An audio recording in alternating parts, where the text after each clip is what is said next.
Chapter 3, Olympian Dust. Here's a piece of prose by Marie Corelli to start us off. Into the light, into the fire, to the innermost core of the deathless flame, I ascend, I aspire. Under me rolls the whirling earth with the noise of a myriad wheels that run, ever round and about the sun. Over me circles the splendid heaven, strewn with stars and noon and even. Soul serene, float with my rainbow wings unfurled, alone with love, twixt God and the world. And on we go with the chapter. Manifestation will only remain as long as it is held in consciousness. The moment a thing appears, it is on its way out. It begins a process of disintegration, going back into the divine dust from which it was shapen. The Greeks called it Olympian dust. In the beginning, God made man out of the dust and breathed into him the breath, that is fire, of life, and he became a living soul. Dust thou art, to dust returneth, it is said of the manifestation, not the soul of man. By the consciousness of life can man stay the manifestation indefinitely, and can renew the garments and shoes that waxed old. The renewing fire of consciousness revivifies it. All the mysteries are revealed when you enter in and become one with the Christ. The blending of the Christ with the body causes the perfect temple to appear. The rock you smite will not give forth springs of living water to amuse the curious. If a miracle were necessary, it would be performed naturally and easily. There were many things Jesus could not tell because of the unbelief, but now you believe in a power greater than human thought and are experiencing and feeling the new consciousness coming into being. In like manner, anything that is released from consciousness will depart, having had the life force drained from it. Yes, it is said, I can pick it up or lay it down.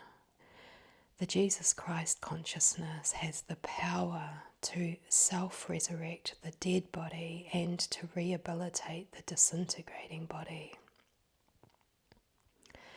Out of consciousness, out of your world, in consciousness, in your world.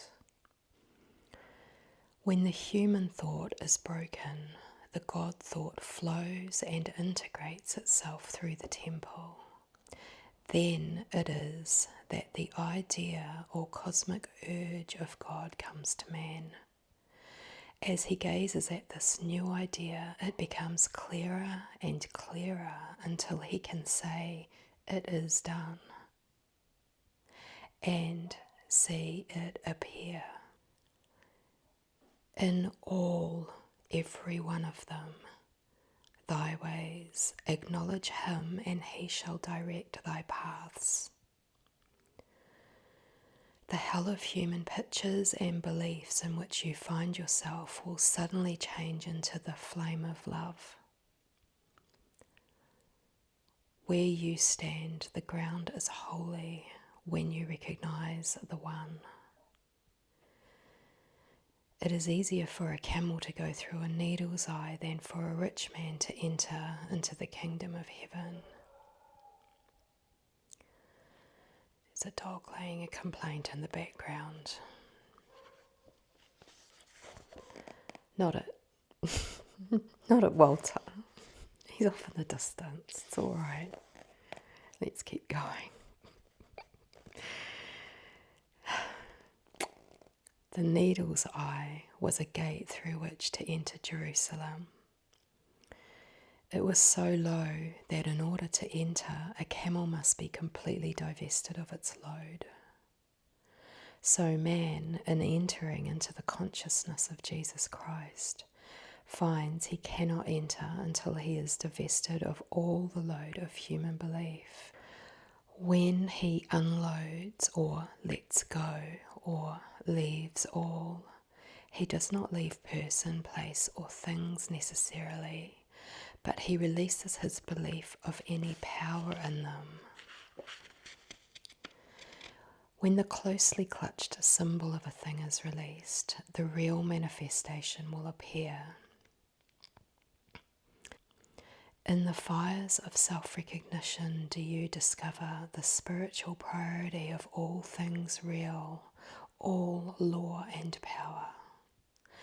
This spiritual priority is the last word, the word which becomes flesh and dwells among us.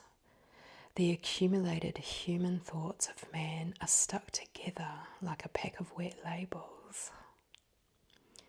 Man keeps going back to some other premise which will substantiate evil.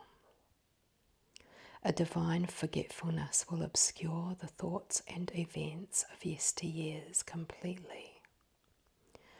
Presently, the interpretation of the light comes. We see the divine interpretation of the fire. One time it is consuming, and another illuminating. Into the light, into the fire, to the innermost core of the deathless flame, I ascend, I aspire.